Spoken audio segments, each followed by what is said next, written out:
네, 빅스 지수가 급등하면서 지수와 원화 강세에도 급제동이 걸렸습니다. 중동발 이 쇼크에 대한 긴장감 수혜에 따라서 지수도 등락 과정을 앞으로 펼치지 않을까 싶은데요. 오늘 장 정리부터 해보겠습니다. 김정수 운용역입니다. 안녕하세요. 네, 안녕하세요. 네, 시장이 좀 불안했는데 어제만큼 거래 대금은 들어왔습니다. 25조 원가량이 기록이 됐고요. 특히나 코스피가 이 정도면 맷집 확인한 거 아닌가 싶거든요. 네, 오늘 장 어떻게 보셨을까요? 네, 강한데요, 생각보다. 제가 생각했던 것보다 대기 매수가 훨씬 더 많이 있다. 이런 좀 오늘 생각을 좀 했어요.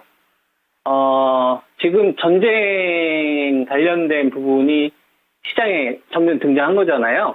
그리고, 우리나라하고는 약간 좀 거리는 있지만, 러시아하고 이제 우크라이나 전쟁이 계속 진행된 상황에서 여기에, 중동전쟁 관련된 게 심화되는 형태의 악재가 나온 거란 말이에요.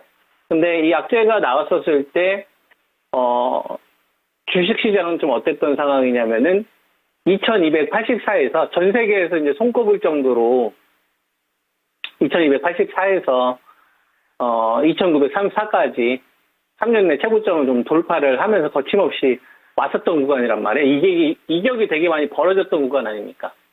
그죠? 그러면은 이런 구간에서 언제든지 급락세가 나와도 사실 전혀 이상할 게 없죠.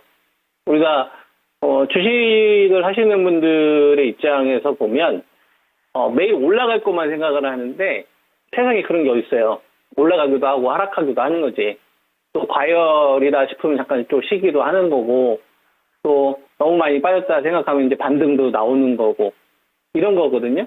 근데 이번 구간은 제가 느끼기에는 코로나 때보다 더 강한 것 같아요.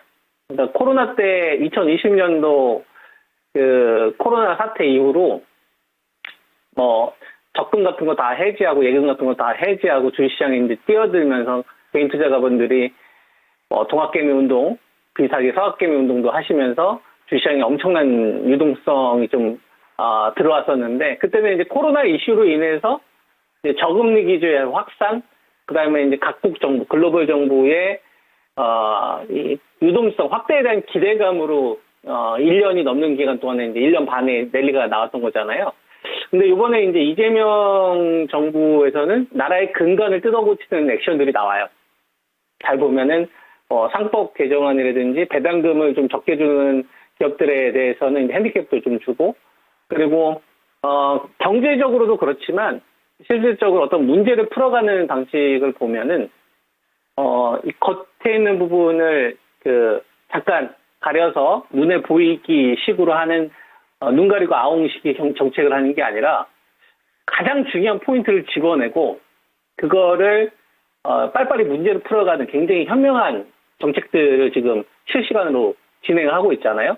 그러면은 이거에 대해서 내가 진보든 아니면 보수든 아니면 저처럼 중도든 돈들의 입장에서 한번 생각을 해보는 거예요. 내 정치 성향하고 생각하지 않고 돈들은 신뢰하고 있다는 걸 우리가 일단 인정하고 바라봐야 된다는 얘기를 하는 겁니다. 주식시장이라는 거에 참여를 한 이상.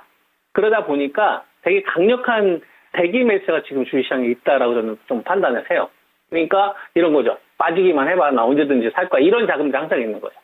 대신 이제 여기에 뭐가 있냐면은 이격이 많이 좀 벌어졌던 주식들과 그 다음에 이제 낙폭과대에서 좀 해소를 하려고 하는 시도들이 진행이 되고 있는데, 이번에 전체적으로 한 번씩 다 그 흐름들이 있었지 않습니까? 배터리도 제일 약했었는데 배터리업 반등도 한 번 있었었고, 그 다음에 바이오뿐만 아니라 반도체도 한 번씩 다 반등이 있었고, 자동차도 한 번 반등이 있었고, 그리고 이제 기존 주도주들 사이에서 뭐 조선주를 비롯해서 이제 뭐 방산주, 그 다음에 뭐 전력주들, 그 다음에 이제 건설기계, 원전주들, 이렇게 많이 랠리가 나왔음에도 불구하고 가격 수준 자체가 좀 제한적이더라. 그래서 전체적으로 보면은 파란색이 많이 빠진 주식들이 많이 있으나 지금 시장은 저는 2020년도 때보다 더 강력한 대기 매수가 있는 시장이다. 저는 이렇게 좀 판단을 하고요. 그래서 이건 뭐냐면은 가격에 반응하는 자금들이 많이 있다는 얘기예요. 빠져봐, 난 살 거니까, 이런 자금들이 많다는 얘기죠. 빠져봐, 난 살 거니까. 그러니까 그 중에서 이제 약간의 재료만 있어도 튀는 주식들이 나오는 거예요.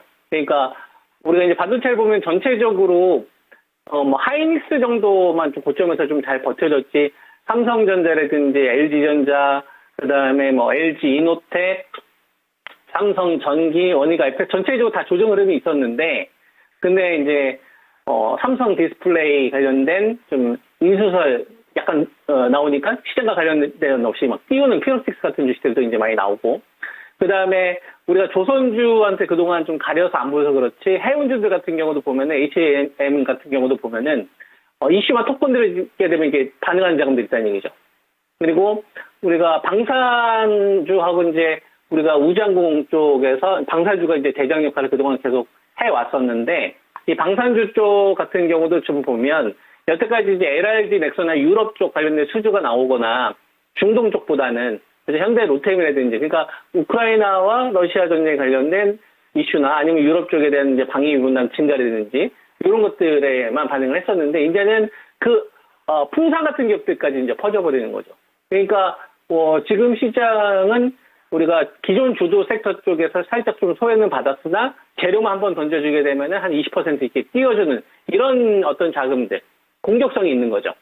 이런 자금들이 있는 상황이다. 그렇게 이제 보면 될 것 같고, 그 다음에 신분 상승이 쉽게 되지 않는다. 지금 시장이 또 다른 측면에서 알아보면 무슨 얘기냐면은, 배터리는 지금까지 한 3년이 넘게 후발주였는데 최근 들어서 좀 반등이 나왔는데, 역시나 또 후발주의 이 모습을 좀 보여주고, 또 바이오 같은 경우도 보면은 삼반의 이제 셀트론에 비해서 최근 들어서는 좀 에스테팜, 그 다음에 알테오젠이 최근 들어서 이제 ABL 바이오나 리가케인 바이오와 같이 이제 ADC 관련된 업체들이 바이오 쪽에서는 그나마 제일 좋았었거든요. 근데 이런 애들 역시도 전고점을 돌파하는 상황에서 돌파하기보다는 가격 조정을 준다는 얘기니까, 바이오 관련된 이런 섹터들이 아직은 조선이나 방산주의 위치를 넘볼 수 있는 상황이 안 되는 거죠.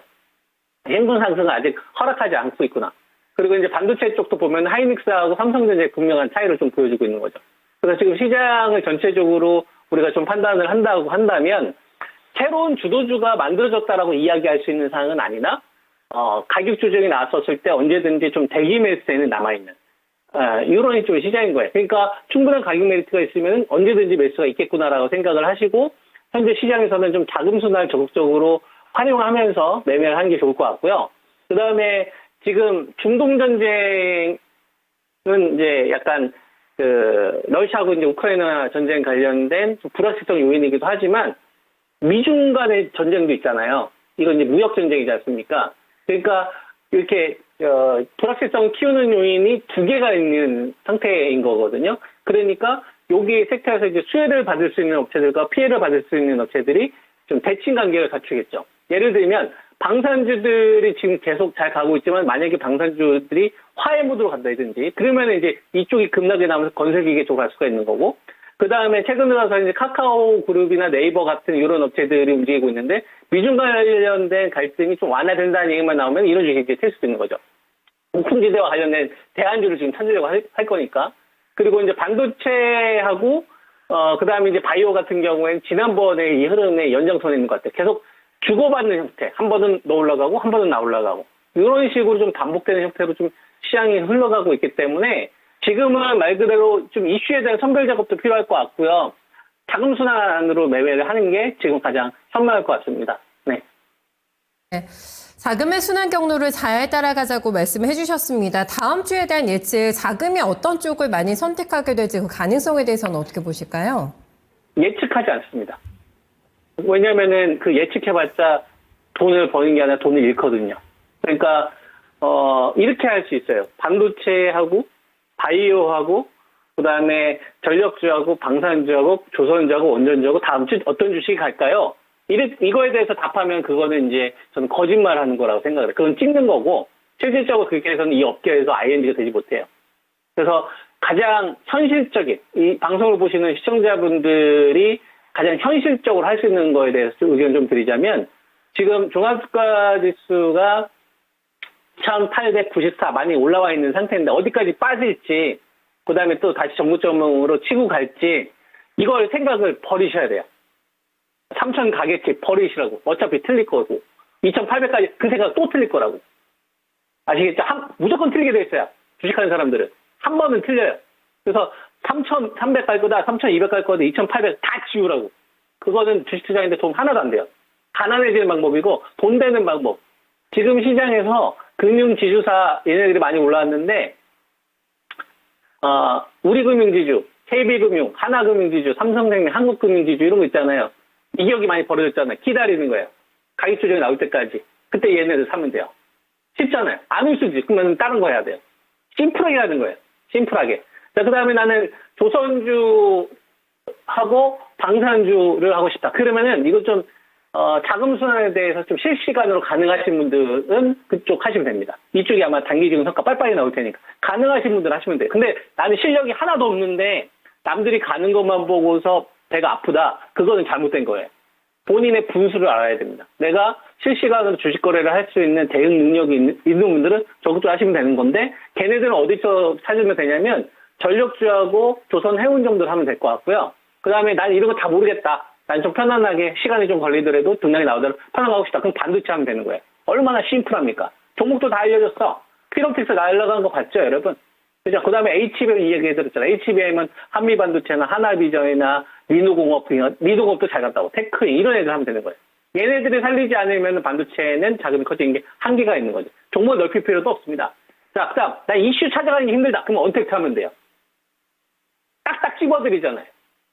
그리고 이 관련된 이 관점이 계속 지속되잖아요. 바이오는 뭐 하라고 했어요? 고점에서 추격매수 하라고 했어요? 하지 말라고 했죠. 뭐 하라고 했어요? RNA 하라고 했잖아요. 이게 포인트예요. 그리고 바이오의 판이 커지려면 삼성전자나 하이닉스를 제끼고 바이오가 제약이 터지려면 3번에 셀트리 자금 한 1조 이상의 자금을 끌고 오면 되는 거고. 이런 신호가 없으면 기존 전략 틀 안에서 해야 됩니다.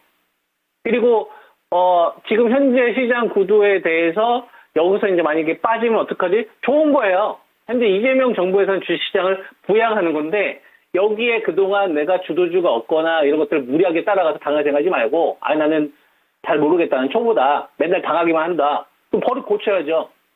맨날 고점에서 추격 매수하거나 남도 올라가서 그런 투자 방식, 사고 방식이 다 뜯어 고쳐야지. 현금 들고 있다가 급락할 때까지 기다리는 거야. 실력이 없으면은. 그런 사람들이 좋은 가격에 샀어야 수익이 나는 거고 그 다음에 지금 같은 구간에서 주식 비중 풀로 지른다. 근데 반대로 만약에 여기서 등락 나오거나 지수 등 가는데 종목 빼버리면 어떡할 거예요? 그러니까 현금 관리 당연히 필요한 거고 우선순위 다 알려드렸잖아요. 수단을 돌리시는 식으로. 이런 식으로 이번 구간을 냉철하게 대응하시기 바랍니다. 그러면 좋은 결과가 있을 거예요. 네. 네, 우문현답 주신 것 같아요. 미리 예측할 필요 없고 자금의 순환을 그냥 따라가자 심플한 게 정답이다 이렇게 답변해 주셨습니다. 일요일에도 공개 방송 준비하고 계시던데 그것도 안내 조금 해주세요. 네, 일요일날 저녁 9시에 유튜브 공개 방송 하는데요. 방송 이게 전화 연결하는 게 우리가 한 10분에서 15분 사이 정도 되잖아요. 그러니까 이제 많은 종목 이야기 못 해드리는데 거기서 이제 종목 위주로 이야기 해드릴 거예요. 그리고 또 지적 공부, 그죠? 이슈 돌아가는 상황과 이거 본질적인 내용들 알아야 되지 않겠습니까? 그래서 참여하는 방법은 유튜브 들어오시고 네이버에서 유튜브 검색한 다음에 토마토 투자자문 검색하면 돼요. 그리고 나서 9시에 들으시면 돼요. 그리고 저랑 소통하면 됩니다. 예, 그러면 그때 이제 제가 생각하는 현재 시장에 대한 종목 전략 구체적으로 전달하도록 하겠습니다. 네, 친절한 설명까지 보태주셨는데요. 주말 잘 보내시고 또 다음 주 어떻게 준비해야 되나 슬슬 고민되는 게 이제 일요일 저녁 9시잖아요. 그때 공개 방송 통해서 또 많은 조언 들어보도록 하겠습니다. 이번 주 수고 많으셨습니다. 네, 한 주 수고하셨습니다. 감사합니다. 네.